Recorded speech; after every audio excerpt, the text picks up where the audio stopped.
Hadisi na wadisia, hadisi ya penzi langu kilichotokea. Hadisi na wadisia, tulieni kwa makini mtaniewa.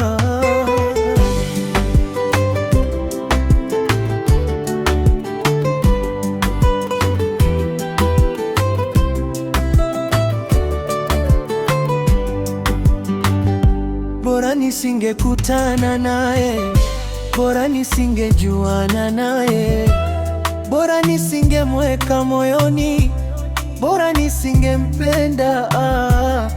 Tulikutana njiani, ilikuwa kama utani, nikamwomba namba adipa, japo maswali mengi alinitupa. Nikajaribu kumtumia mambo, akajibu poa. Uko wapi? Muda unipo nyumbani, nimepoa. Mana mapenzi hivyo ndivyo inavyokuwa, yanaanzaga kama utani. We marani ananitania tania, dakika mbili ananipigia.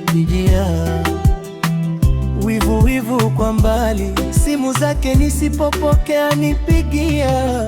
Hadisi na wadisia, hadisi ya penzi langu kilichotokea. Hadisi na wadisia, tulieni kwa makini mtanielewa. Hadisi na wadisia, hadisi ya penzi langu kilichotokea. Hadisi na wadisia, tulieni kwa makini mtanielewa.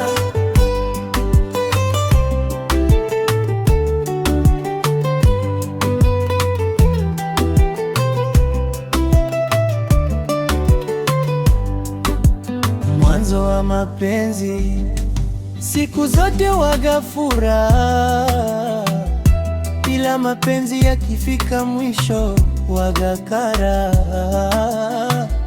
Ni kama approach, yeye akakubali, wikendi toto tukale upepo wa bahari. Ndio hapo mapenzi yanza kushamiri, tungane shemili situwe wawili. Akaanza kuniuliza viswali vya mchongo, vipi mwenzangu we, kwani upo single? Kujing'atang'ata na kuongeza malingo, hapo nikajua hii hadisi inafundisha, inaelimisha, muda mwingine inapuliza. Nisikilize kwa makini, maana mwisho sijafika.